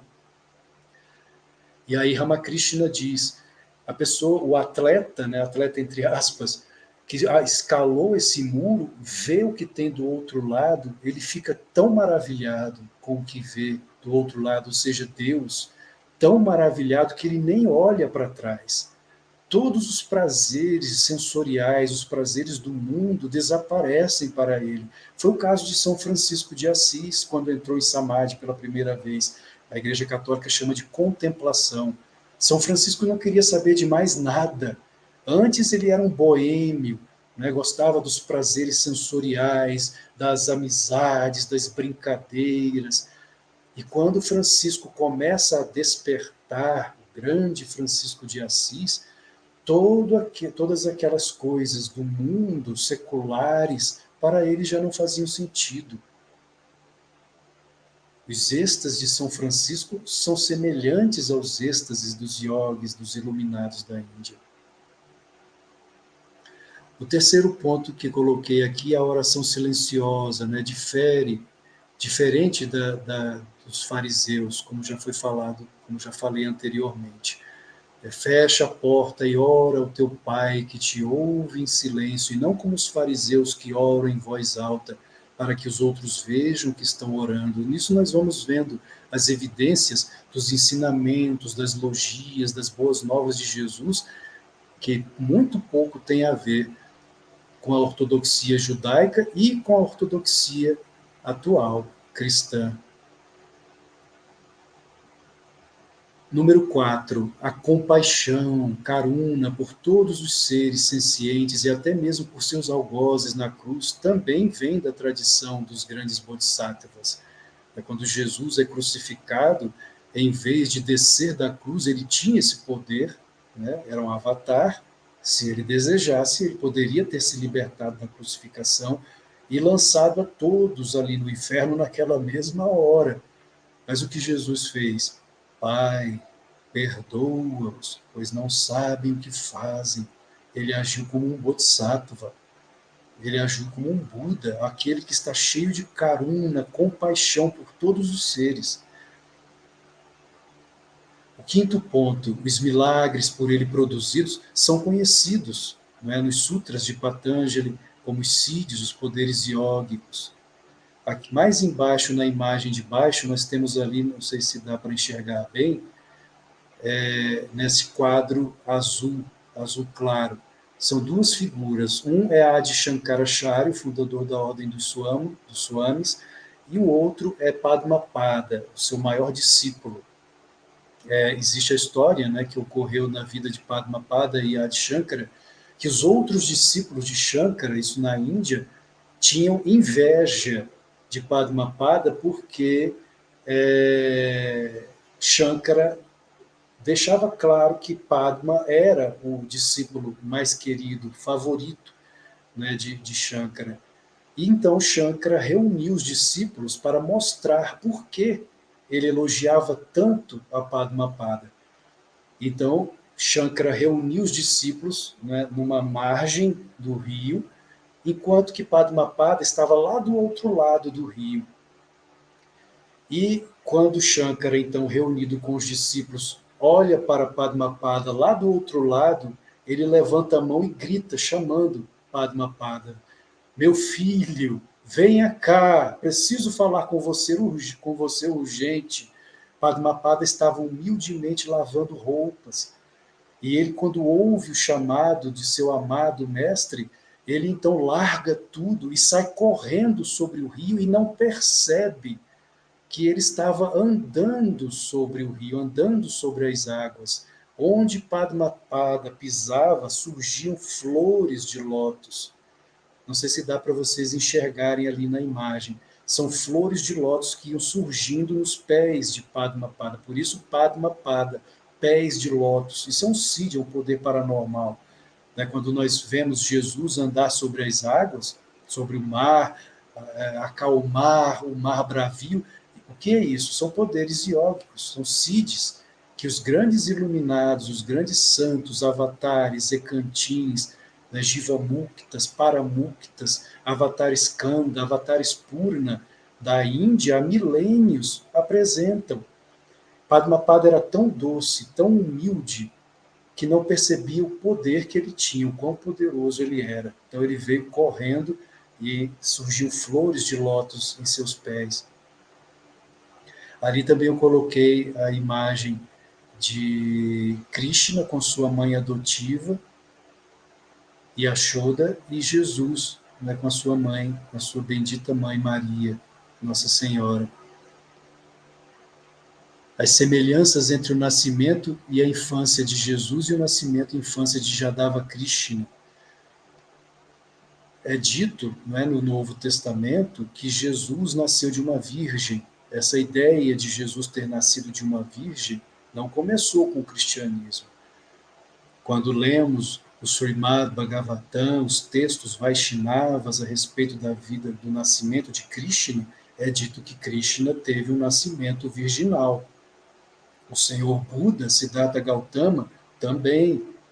Krishna, apesar de ser o 8º filho de Vasudeva e Devaki, ele foi projetado no ventre de Devaki, não por meio de copulação, não por meio do ato sexual. Ele foi projetado do poder espiritual de Vasudeva, o pai, no ventre da mãe Devaki. Krishna nasceu numa prisão, não é? O Kansa, que foi o tio de Krishna, o rei perverso, que usurpou, inclusive, o trono de seu próprio pai, e Devaki era sua irmã, ele mandou prender. a Devaki, a irmã, e o seu esposo, Vasudeva. Krishna nasceu numa prisão, depois Kansa mandou matar todas as crianças, algo semelhante à história de Herodes, quando manda matar todas as crianças até uma certa idade, né? Lá, isso na Palestina. E Krishna, 3.000 anos antes de Jesus. Krishna cresce, é uma criança de grande sabedoria, de grandes poderes paranormais. Existem, de fato, muitas semelhanças. Inclusive, muitos de nossos irmãos ateus costumam pegar essas semelhanças entre Krishna e Jesus e afirmar que Jesus não existiu, que Jesus é uma cópia de Krishna. O fato de haverem semelhanças entre Jesus e Krishna não significa que sejam pessoas diferentes. Se eu, por exemplo, Alexandre Campelo, a vida do Alexandre tem alguma semelhança com o meu vizinho aqui ao lado, isso não significa que o meu vizinho sou eu, ou que eu sou ele, só porque existem semelhanças. Isso é um argumento falacioso. Não é porque existem semelhanças que somos a mesma pessoa.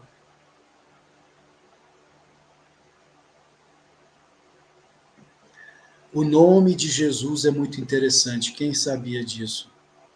O nome de Jesus em hebraico, Yehoshua. Esse é o verdadeiro nome de Jesus, Yehoshua. Abreviado, fica Yeshua, que deriva do tetragrama Yod, Rei, Vav, Rei. É o nome de Deus no Antigo Testamento, Yod, Rei, Vav, Rei. O Senhor que apareceu a Moisés numa sarça ardente e que, por sua vez, assemelha-se com a raiz sânscrita em Ishvara, o Senhor. Isso aqui é etimologia. A etimologia é o estudo da origem das palavras. O sânscrito, muitos estudiosos hoje consideram que o sânscrito não é só a língua mais antiga, mas também a mais rica da humanidade. E se, de fato, o sânscrito for comprovado que é a língua mais antiga, então todas as outras saíram do sânscrito. Todas as demais línguas vieram do sânscrito. Inclusive é dito que no nosso DNA foi descoberto, existe lá o nome de Deus, como uma assinatura de Deus, como Yod Rei Vav Rei. E a origem etimológica de Yod Rei Vav Rei vem de Ishvara, o Senhor. No Oriente, Ishvara, inclusive, é o nome dado por Patanjali, o sistematizador do yoga. No Oriente, Jesus era chamado de Issa, ou Isha, que é a abreviação de Ishvara, ou Ishvara, dependendo aqui da forma como é escrito, o Senhor. Entre os muçulmanos, Jesus também é conhecido como Issa, a abreviação de Ishvara. Em hebraico, Yeshua, o Senhor. Em sânscrito, Ishvara, o Senhor. Ishvara é o nome de Deus contido no Yoga Sutras de Patanjali, o sistematizador do yoga. Então nós vamos vendo aqui semelhanças, né, evidências de que há algo mais do que realmente acreditamos, do que costumamos acreditar e do que nos é ensinado. Este senhor aqui, sentado aí na cadeira, é um historiador russo, que em 1887 ele esteve na Índia e depois esteve no Tibete, e ele descobriu, quase que acidentalmente, na minha opinião foi providencialmente, tudo tem um momento, não é, para que as revelações divinas aconteçam, nada é por acaso. E viajando ali pelo Tibete, ele foi até um mosteiro, o nome dele é Nikolai, é um nome difícil, meu xará, Nikolai Alexandrovich Notovich, acho que é assim que pronuncia, se não for, peço perdão, Nikolai Alexandrovich Notovich. E ele, então, andando ali pela região do Tibete, ele esteve em um mosteiro budista, e um monge, um dos monges ali, o abade do mosteiro, num diálogo com esse historiador russo, começou a falar a respeito de um santo, um tal de Santo Issa, né, ou Isha, voltando ali, né, na questão etimológica. Até hoje os muçulmanos chamam Jesus de Issa, né, que vem de Isha, ou Ishvara, ou Yeshua, né, são abreviações. E o monge budista conversando com ele sobre esse tal Issa. E ele começou a notar que a história de Issa era muito semelhante à história de Jesus. Ele estranhou isso e perguntou ao monge se o texto, né, do qual ele havia lido estava disponível. Onde está esse texto? Eu gostaria de ver esse texto, né, de estudar esse texto, de ler esse texto. E o monge então respondeu a ele que sim, que o texto realmente existia em uma biblioteca no mosteiro, mas eram muitos livros, são centenas, milhares de livros, e demoraria muito tempo até que eles pudessem encontrar o livro. Ele ficou triste, porque ele tinha que partir, não poderia ficar ali no mosteiro, e ele então se retira do mosteiro, seguindo viagem, mas na mente dele ficou aquela história do tal Santo Issa, muito semelhante a Jesus, a história de Issa. E no caminho acontece um acidente. Ele cai do cavalo. Ele cai do cavalo, quebra a perna. Tudo isso é providencial. Não há como explicar essas coisas senão como providência divina. Tudo tem o seu momento, e quando Deus quer, as coisas acontecem. Não somos nós que vamos ditar como deve ser. Tudo vem de Deus em primeiro lugar. Ele é o grande, né, autor, escritor desse drama cósmico. Então, não somos nós que dominamos nada. Tudo é Deus. Apesar de que, se fizermos a nossa parte, não é? Como Swami Vivekananda dizia, se alcançarmos moksha, a libertação, automaticamente nos tornamos poderosos. Hoje somos dominados por nosso mau karma. O nosso karma, né, os nossos sentidos, os nossos desejos, os nossos impulsos, os samskaras, que nos guiam, infelizmente. Mas se alcançarmos a libertação, nos tornamos muito semelhantes a Deus. Vivekananda dizia que o avatar, só existe uma coisa que ele não tem em relação de semelhança com Deus, que é o poder de controlar o universo. Todos os outros poderes o avatar possui, só não de controlar o universo. Então, ele quebra a perna e é obrigado a voltar para o mosteiro. Olha a providência divina. E ali ele então tem que permanecer, né, no mosteiro para ser tratado, para ser cuidado, a perna quebrada. E era o tempo que ele precisava para que os monges encontrassem o tal documento que falava a respeito, né, o texto que falava a respeito de Santo Issa. Quando o texto finalmente é encontrado e os monges trazem a ele pega aquele texto, ele não podia levar com ele faz anotações, ele anota o máximo que ele pode a respeito desse texto. Quando ele se recupera e volta ao Ocidente, ele corre para onde? O primeiro lugar que ele vai, para o Vaticano. Para o Vaticano. Fiz uma descoberta extraordinária, como se o Vaticano não soubesse disso. E lá ele não é ouvido, não dão ouvidos a ele, é ignorado. Ele tenta de todas as formas mostrar a descoberta de que Santo Issa era em verdade Jesus, que Jesus muito provavelmente andou pelo Tibete. Afirma por que os tibetanos teriam interesse em inventar essa história. O budismo também não perde para nada em relação ao cristianismo. Buda foi um ser extraordinário.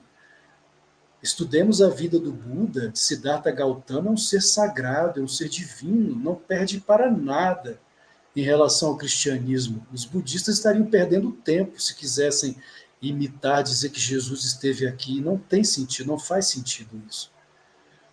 Então, se os budistas, não faz sentido que os budistas inventassem essa história, então, e eles também não são de mentir, porque o budista que mente não pode ser considerado um budista.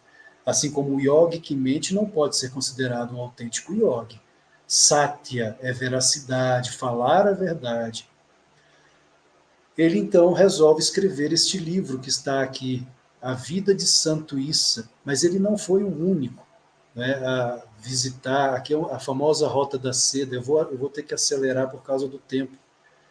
A famosa Rota da Seda, o povo da Palestina sempre foi cosmopolita.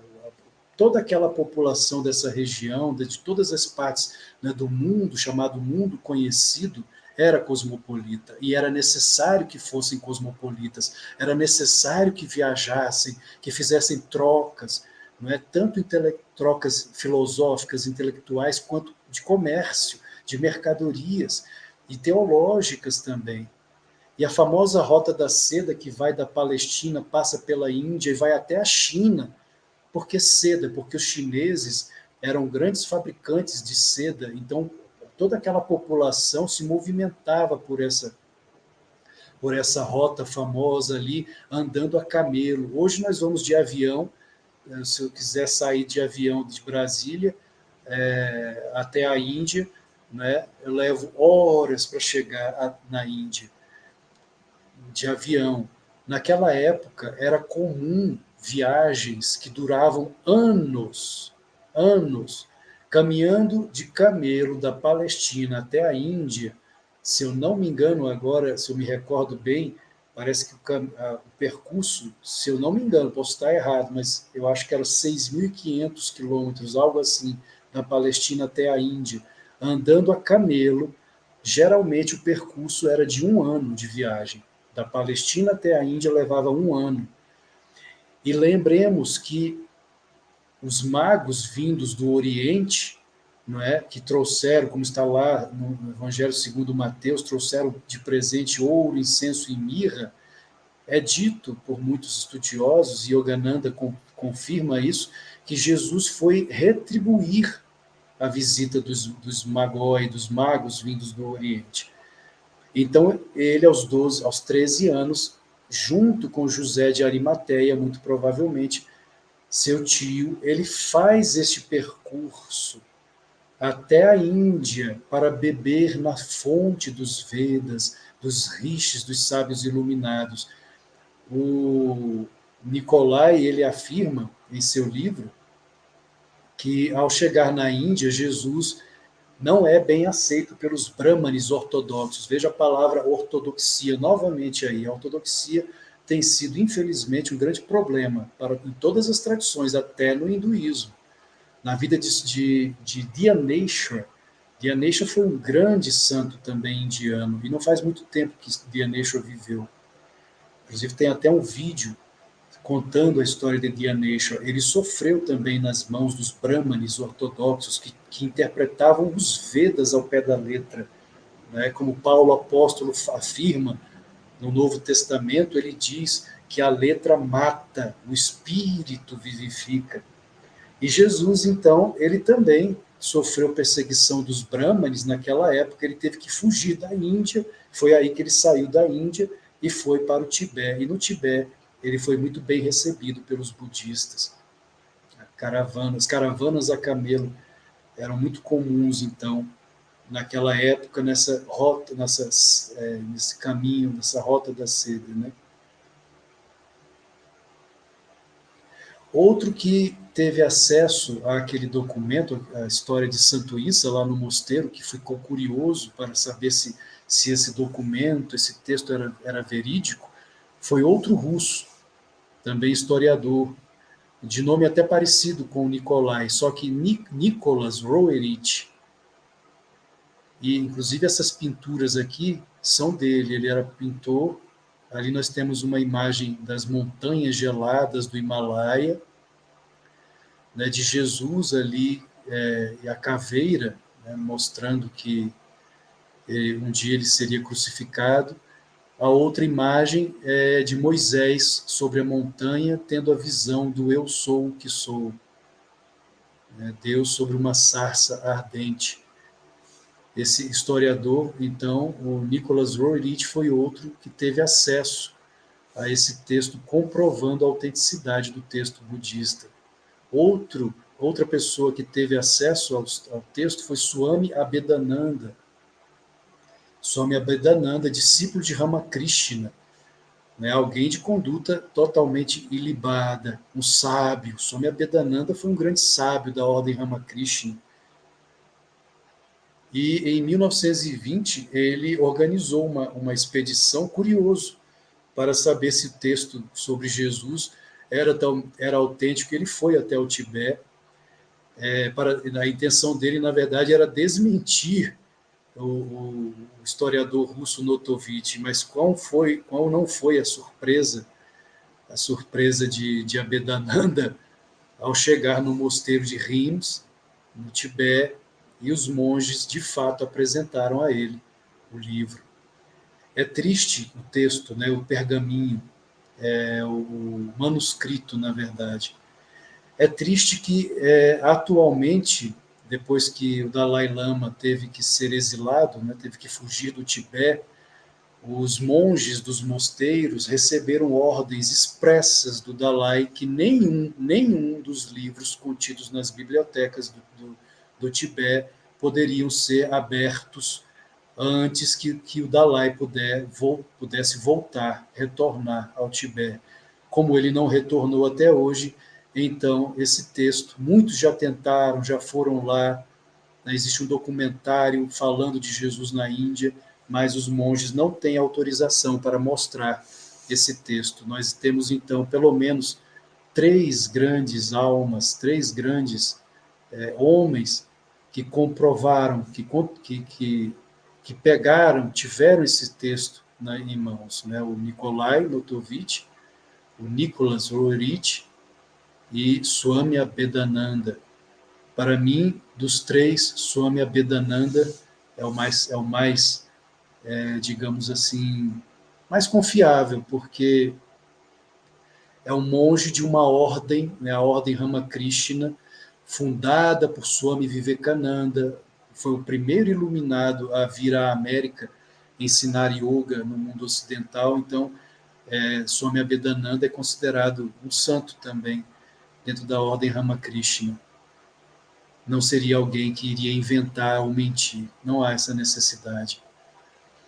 E aqui o famoso túmulo, né, de Yus Asaf. Existem várias outras evidências que, pelo tempo, não teria como apresentar, não coloquei aqui nos slides. Pedras com inscrições em aramaico. O que é que pedras sagradas, consideradas sagradas, escritas em aramaico, estão fazendo na Índia? Evidências de que o povo da Caxemira tem descendência israelita. O que estão fazendo lá? Yus Asaf significa filho de José. Inclusive o Betinho esteve lá, ele vai poder falar conosco um pouquinho sobre isso. Filho de José, esse é o túmulo, o provável túmulo é o túmulo de Yus Asaf. Só falta provar se Yus Asaf é de fato Jesus. Yus Asaf, como afirmei, significa filho de José, líder dos curados. Que curados? Quem Yus Asaf curava? Leprosos. Yus Asaf curava leprosos. Queridos, como falei no início da live, são evidências não conclusivas. Não conclusivas, vou explicar um pouquinho mais à frente por que não conclusivas. Aqui são os moldes dos pés de Yus Asaf. Dá para perceber que são pés crucificados, moldes de pés, molde no singular, de pés crucificados. Inclusive vemos ali, não sei se dá para enxergar, uma meia-lua. Dá para ver que o pé esquerdo foi colocado sobre o pé direito.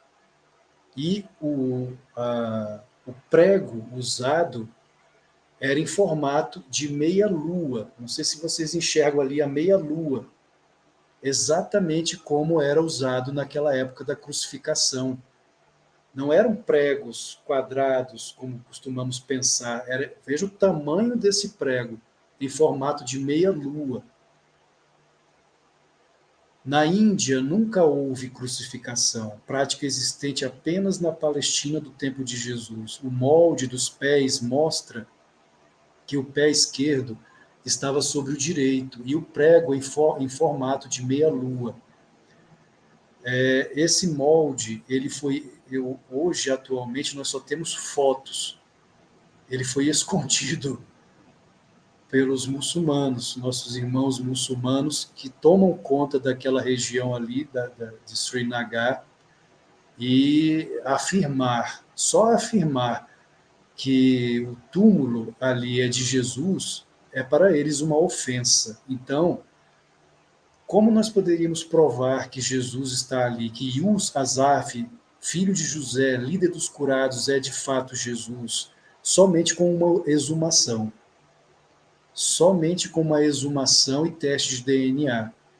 Esse é o problema, porque os muçulmanos tomam conta dessa região e eles não aceitam que isso seja feito. É uma ofensa ao Islã, porque o Islã crê que Jesus ascendeu aos céus, assim como a cristandade, né, em sua visão ortodoxa, né, em sua apologética ortodoxa, afirma que Jesus subiu aos céus. Então, dizer que o corpo de Jesus não subiu aos céus, mas está ali na Índia, ainda mais na Índia, é uma ofensa a cristãos e a muçulmanos. É um grande problema isso. Então, nós temos, na verdade, evidências não conclusivas de que Jesus realmente está lá. Continua sendo uma questão de fé? Sim, continua sendo uma questão de fé. Até que um dia, quem sabe, né, por providência divina, Deus queira revelar se é Jesus ou não. Essa senhora que está ali na porta, essa porta verde, é a entrada do mausoléu de Yus Asaf. A outra foto é do lado de fora do mausoléu, né? Aqui são outras duas fotos. E essa foto muito interessante, uma cruz. O que uma cruz está fazendo em um túmulo de um santo muçulmano ou de um santo hindu? O que essa cruz está fazendo ali? Um molde com os pés de um homem, de uma pessoa crucificada. Uma cruz. E outra coisa, o sarcófago, né, está alinhado no sentido leste-oeste, de acordo com o costume judaico. Não de acordo com o costume muçulmano e nem com o costume hindu, mas com o costume judaico. Isso mostra que Yus Asaf foi judeu. Foi judeu. Então são evidências, até o momento, não conclusivas. Betinho, você gostaria de nos contar como foi a sua viagem a Caxemira?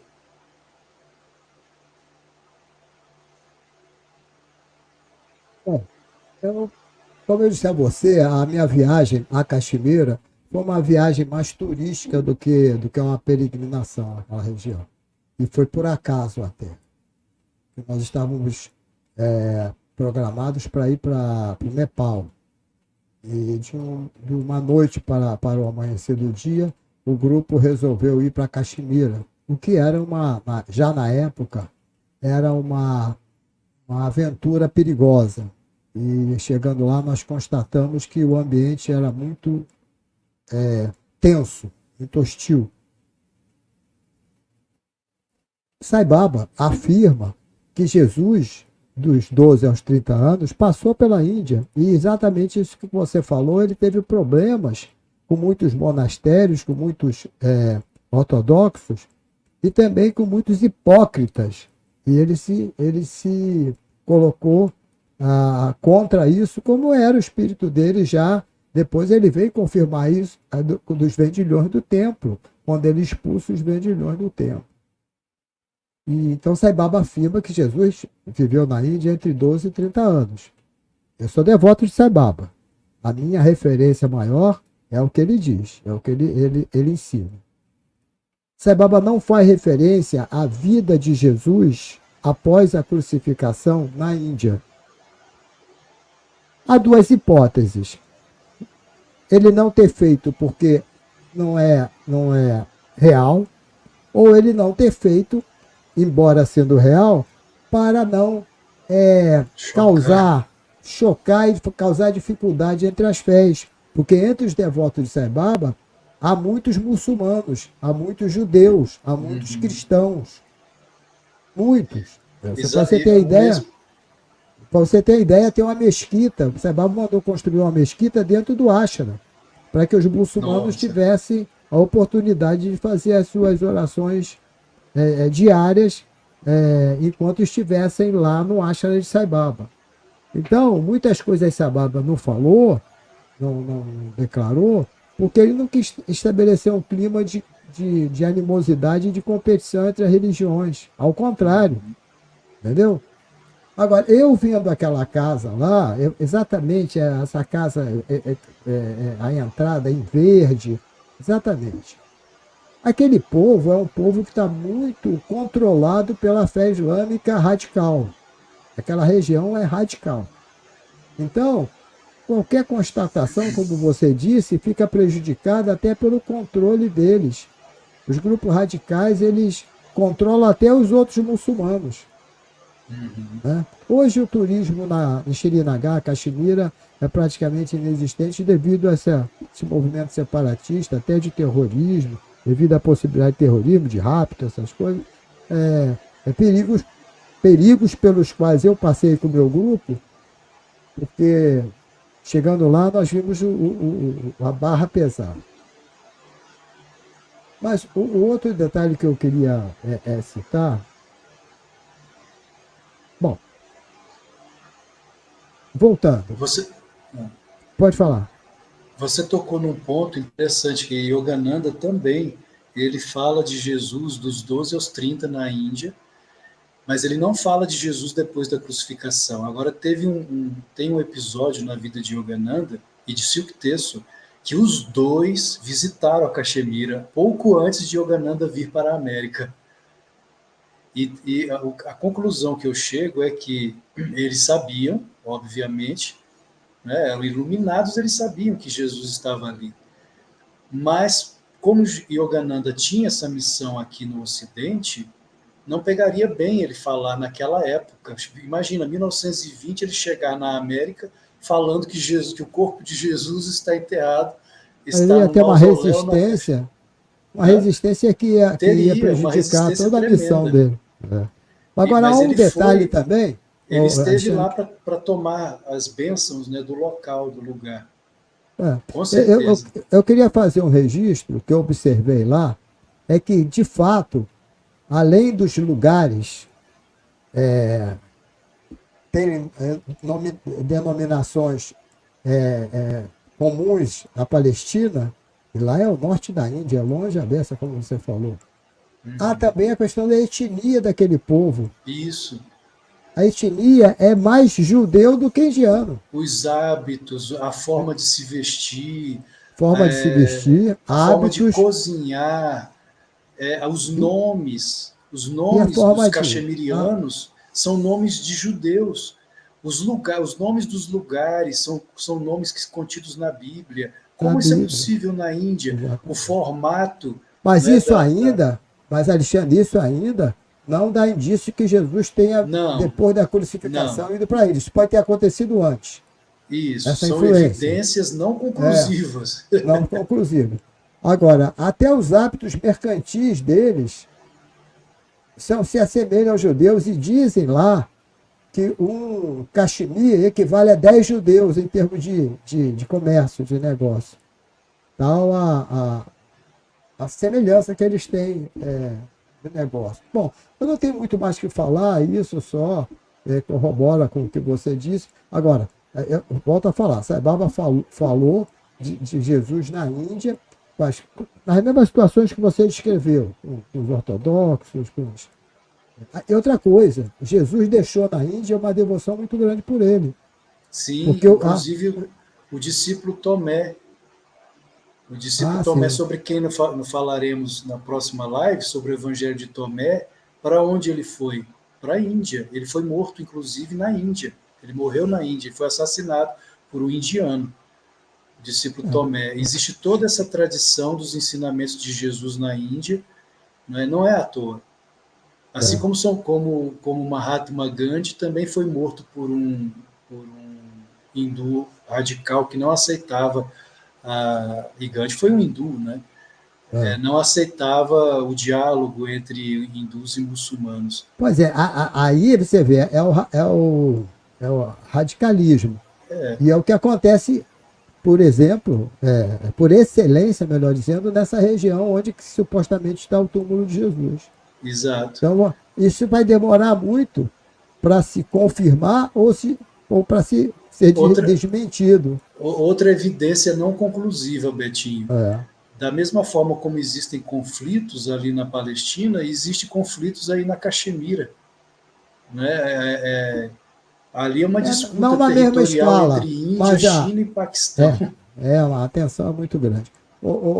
Alexandre, nós já estamos com 1h44 minutos ocupando o tempo dos nossos irmãos que estão conosco. Então, eu pediria que você fizesse o encerramento. Ok, Betinho. Eu só coloquei aqui um texto que eu gostaria de ler rapidamente, e aí nós encerramos. São dois trechos aqui, que são os 2 últimos slides. Pode ser? E aí nós encerramos essa parte, não é necessário fazer outra live sobre o tema. Eu vou colocar aqui. Vamos tirar as fotos, então? Vamos tirar os slides? Você vai colocar o texto. Né? É só 2 textos que eu acho que são importantes, né? Que inclusive são introdutórios para a nossa próxima live sobre os evangelhos apócrifos, né? Os evangelhos apócrifos e o diálogo interreligioso. A apocrifia pode ser, entre todas as evidências de Jesus na Índia, a mais extraordinária, pois constitui o lado interno dos ensinamentos do Cristo, suas boas novas, ocultadas, perdidas, classificadas ao longo dos séculos como heréticas. Seus maiores defensores foram acusados de heresia, de impor ao corpo doutrinário imaginações pagãs, não obstante serem muitas das logias ali contidas máximas, verdades teológicas incontestáveis, tesouros de sabedoria, autênticas chaves, não somente para o diálogo entre tradições de Oriente e Ocidente, mas para a constatação da irmandade entre os ensinamentos de Jesus e aqueles dos Budas, Ekantins e Avatares, divinas encarnações do Oriente. A apocrifia cristã é, sem sombra de dúvidas, o elo perdido entre o autêntico cristianismo e a autêntica tradição das encarnações de Deus, que ao longo de milênios vem santificando o solo da Índia e de todo o Oriente. Se quisermos tecer o diálogo entre Cristo, Krishna, Buda e outros representantes das sagradas tradições, os evangelhos apócrifos constituem o caminho. E só para finalizarmos essas palavras de Paramahansa Yogananda, não é pela concentração em dogmas que poderemos realizar Deus, e sim pelo verdadeiro conhecimento da alma. Para mim, não existem judeus, cristãos ou hindus. Todos são meus irmãos. Eu presto adoração em qualquer templo, pois todos foram construídos em honra de meu Pai. Gratidão, Betinho. Muito bem. Muito obrigado, Alexandre, mais uma vez, por estar conosco aqui, trazer essas informações que eu chamaria de inquietante, de certa forma, né?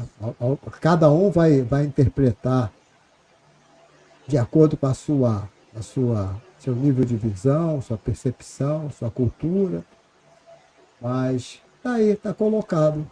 Agora, pensei sobre isso. Agora, solução para isso, como nós dissemos, está longe de acontecer. Porque aquela região lá é dominada.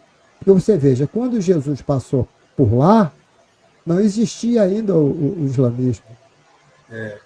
O islamismo veio depois. Né? Então a coisa pode ter sido disseminada até um certo ponto e depois, com o tempo, foi apagado pela ação do radicalismo. Minha gente, eu quero agradecer a todos. Eu peço desculpa que nós não pusemos os comentários, porque o material era muito extenso para o tempo que a gente normalmente utiliza para a live. Então, se a gente parasse para comentários e o Alexandre fosse responder, e nós teríamos gasto mais tempo nosso. Eu agradeço, peço desculpas e registro que depois das pessoas que eu citei, e a última foi o casal, a última citação foi do casal Solange e Milton Monteiro de Mendonça, entra a Simoni, né? Simoni Boto, a Júlia Meríssima, Thales Simon, quem mais? Tem muito comentário de pessoas repetidas aqui. A Denise Maia, que está sempre conosco aqui. A Iraci sempre está conosco também. A Patrícia de Aguiar.